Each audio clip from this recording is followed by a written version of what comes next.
Salut, c'est Dominique du comité des règlements de Ultimate Grand Montréal.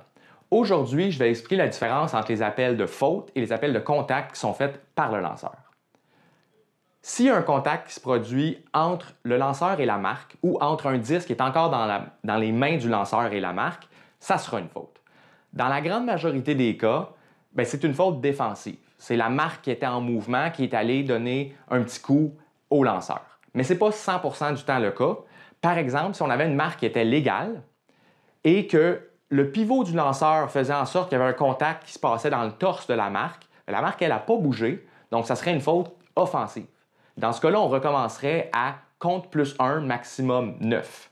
Puis ça, c'est le cas même si la marque bougeait seulement les bras. Donc, si son torse est immobile ou pratiquement immobile et ses bras bougent, mais que le lanceur pivote dans son torse, le fait que les bras bougeaient, ça ne change pas grand-chose.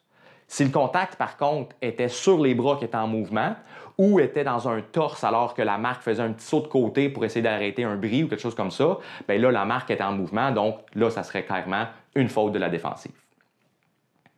Donc, lorsqu'il y a un appel comme ça qui peut être fait, donc une faute clairement de la part de la défensive, le lanceur a deux choix. Il peut appeler faute ou il peut appeler contact. La différence entre les deux, c'est que faute va arrêter le jeu alors que contact, lui, ne le fera pas. Lorsque c'est faute qui est appelé par le lanceur, le jeu va arrêter. Donc, le lanceur arrête le jeu. Si le disque a été lancé, le disque va lui revenir. Tous les joueurs doivent attendre de façon immobile et ensuite retourner au moment de l'appel, reprendre leur position qu'ils avaient et on va recommencer avec compte à 1 par une validation de la part de la marque. Évidemment, si la marque n'est pas d'accord avec la faute, elle peut contester, dans quel cas on va recommencer avec compte atteint plus 1, maximum 6. Mais si ce n'est pas contesté, c'est compte à 1, mais le jeu arrête et tout le monde doit retourner à leur position. Depuis la version 2020 des règles, l'appel contact a été officialisé.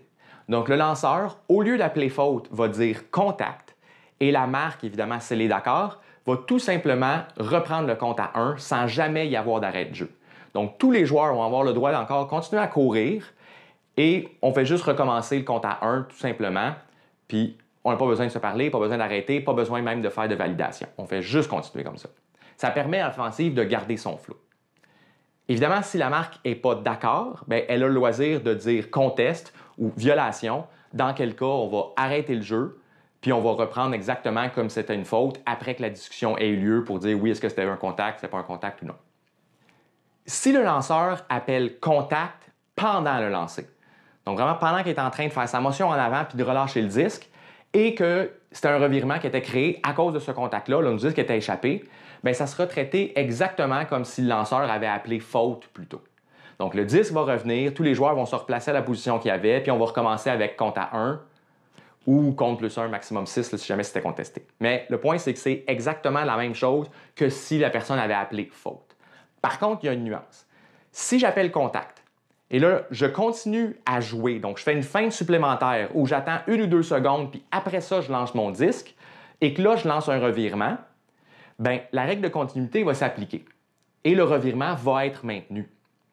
Donc, ce que ça veut dire, c'est que contact, c'est la même chose que faute si c'est pendant le lancer. Mais si je décide de continuer à jouer à la place, j'ai décidé d'assumer que le contact me permettait de garder mon flow quand même. Je n'ai pas un lancer gratuit en me disant je vais l'essayer, au pire, ça va revenir. Donc, si j'ai appelé contact, le compte revient à 1, mais si je continue à jouer puis je lance après ça un revirement, le revirement va être maintenu. Donc, il y a comme une décision à prendre par le lanceur. Est-ce que j'ai été tellement débalancé par le contact que je devrais arrêter le jeu puis reprendre ma position correctement pour pouvoir faire un bon lancer?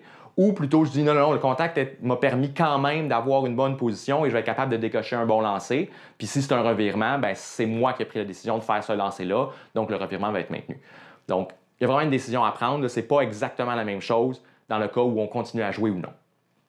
Voilà, j'espère que ça va vous aider à clarifier la différence entre l'appel contact et l'appel faute.